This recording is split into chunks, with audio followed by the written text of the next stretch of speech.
जज्बात के अंदर आके उन्होंने गिरफ्तारी दे दी। जो एक जेल भरो तहरीक थी ये फिर बंदे छुड़वाओ तहरीक में तब्दील हो गई है। इंसाफ ने मजाक बना के रख दिया है, तो उनको जेल में नहीं, उनको जेब में रखा जाएगा।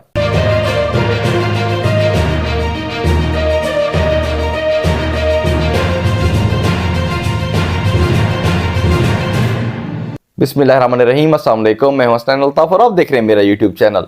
तो जेल भरो तहरीक के हवाले से कुछ लेटेस्ट अपडेट्स हैं। तो इमरान खान साहब ने भी एक स्टेटमेंट दे दिया। उन्होंने कहा जी हमने पुरअमन तरीके से एहतजाज किया था, तो हम मुल्क के अंदर इंतशार नहीं फैलाना चाहते थे, तो हमने पुरअमन तरीके से गिरफ्तारियां दी। तो हमारे कुछ लोगों को अटक जेल के अंदर भेज दिया गया, किसी को डीजी खान के अंदर, किसी को बखर के अंदर। तो हुकूमत जो है ये बड़ी ज्यादती कर रही है। तो मेरे ख्याल से उनकी सोच ये थी कि वो एक गिरफ्तारी देंगे तो एक सियासी तौर पे तो प्रोटोकॉल भी मिलेगा, रात को अगर जाएंगे तो सुबह वापस आ जाएंगे, फिर कोई मसला नहीं होगा। तो लेकिन उस तरह से नहीं हुआ। तो फवाद चौधरी साहब की स्टेटमेंट थी, जो उनका कहना था कि हमारे 200 कारकुन अभी तक गिरफ्तार हो चुके हैं जो हुकूमत की कैद के अंदर है। मतलब जब से तहरीक का आगाज हुआ है, जेल भरो तहरीक का, तब से 200 कारकुन अब तक गिरफ्तार हुए हैं।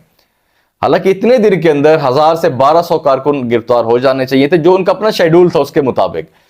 तो लेकिन उस तरह नहीं हुआ। जेल भरो तहरीक का आगाज होना था तो उससे पहले तहरीक इंसाफ की तरफ से यह भी कहा जा रहा था कि जी 4 लाख लोग गिरफ्तारियां देंगे। तो लेकिन उसके बाद जब लोगों ने अपने आप को रजिस्टर्ड किया तो तहरीक इंसाफ को आइडिया हो गया था कि इतने लोग गिरफ्तारियां नहीं देंगे अब। तो फिर उन्होंने एक शेड्यूल बनाया कि 200 बंदा डेली गिरफ्तारियां देगा। तो फवाद चौधरी साहब ने जिस तरीके से कहा कि 200 लोग अभी तक कैद के अंदर हैं, मतलब वो 200 लोग जो डेली गिरफ्तार होने थे वो भी नहीं हुए। अब ये जो तहरीक फ्लॉप हुई है तो इसके पीछे जो वजह है वो भी आपको थोड़ी सी बता देता हूं मैं। पहले दिन शाह महमूद कुरैशी साहब ने गिरफ्तारी दे दी, हालांकि उनका लिस्ट के अंदर नाम मौजूद नहीं था, लेकिन जज्बात के अंदर आके उन्होंने गिरफ्तारी दे दी। उन्होंने यही सोचा कि एक सियासी तौर पे गिरफ्तारी हो रही है, सीसीपी ऑफिस जाके बैठा देंगे, जैसे हम एक ग्रुप के अंदर जा रहे हैं गिरफ्तारी दे रहे हैं तो सारे साथ बैठे रहेंगे, कोई इशू नहीं होगा, सुबह वापस आ जाएंगे। लेकिन जब उन्होंने गिरफ्तारी दे दी, जब उनको आगे ले गए तो सीसीपी ऑफिस नहीं ले गए, फिर कहीं और लेके चले गए वो। तो कुरैशी साहब वहां पर थोड़े परेशान हुए। लेकिन जब उनको अटक के अंदर भेज दिया गया, किसी को डीजी खान के अंदर भेज दिया गया और किसी को बखर के अंदर, तो वहां पर वो परेशान हो गए। वहां पर फिर कुरैशी साहब ने कहा जी मेरी तो तबीयत भी खराब है, मैं यहां पर रह भी नहीं सकता। तो कुरैशी साहब ने जो सोचा था कि प्रोटोकॉल भी मिलेगा तो सियासी तौर पे गिरफ्तारी होगी, तो मेरे ख्याल से कुरैशी साहब जो थे वो अपनी विजारतों से बाहर नहीं निकल रहे थे उस टाइम। उनकी सोच में शायद यही था कि अभी भी वो कोई वजीर हैं, इमरान खान साहब की काबीना के अंदर हैं, तो उनको ये सोचना चाहिए था कि आपने असम्बलियां डिसॉल्व कर दी, आपने कौमी असम्बली से इस्तीफे दे दिए, तो आपके पास किसी किस्म की पावर नहीं है। आप इस टाइम एक अपोजिशन है। राना सनाउल्लाह साहब जो एक हैं वजीर दाखिला, तो वो तो हैं इसी लेवल के बंदे, वो तो करते यही काम है। आपको पता है कि वो आपके सबसे बड़े अगेंस्ट हैं। और कुरैशी साहब से मेरे ख्याल से राना सनाउल्लाह साहब की बड़ी नजर थी कि किसी तरीके से कुरैशी साहब मेरे हाथ आ जाएं। लेकिन पाकिस्तान तहरीक इंसाफ ने जो गिरफ्तारियां दी हैं तो उनका मकसद ये था कि वो हुकूमत को प्रेशराइज कर दें। लेकिन देखिए, अगर प्रेशराइज करना था तो कम से कम हजारों की तादाद में गिरफ्तारियां होती, लाखों की तादाद में गिरफ्तारियां होती, तो कम से कम कोई हुकूमत के ऊपर प्रेशर होता। अब 150 से 200 बंदा अगर गिरफ्तारियां देता है तो वो इजीली मैनेज कर सकते हैं उनको। तो अब कुरैशी साहब कहते हैं जी मुझे पाइल्स का मसला है, मैं यहां पर रह नहीं सकता, तो मैंने इलाज करवाना है अपना। तो देखें, आप इमरान खान साहब के पास दूसरे नंबर पे पार्टी के अंदर हैं। अगर आपकी हिम्मत एक रात के अंदर जवाब दे जाती है तो जो बेचारे कारकुन है वो क्या करेंगे फिर? तो कौन गिरफ्तारियां देगा फिर? अगर आप जो कि एक लीडर हैं जिन्होंने क्यादत करनी है, अगर इमरान खान साहब फॉर एग्जाम्पल कभी नायल हो जाते हैं तो आप दूसरे नंबर के ऊपर हैं, पार्टी आपने संभालनी है। तो पाकिस्तान तहरीक इंसाफ आपने संभालनी है, लेकिन आपका जो एक सब्र है वो एक रात के अंदर जवाब दे गया है। एक रात गुजरने के बाद ही उन्होंने जी अपनी जमानतों के लिए अप्लाई कर दिया है।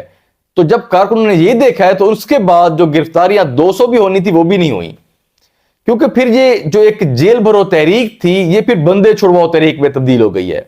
अब यहां पर जो तहरीक चल रही है वो है बंदे छुड़वाओ तहरीक।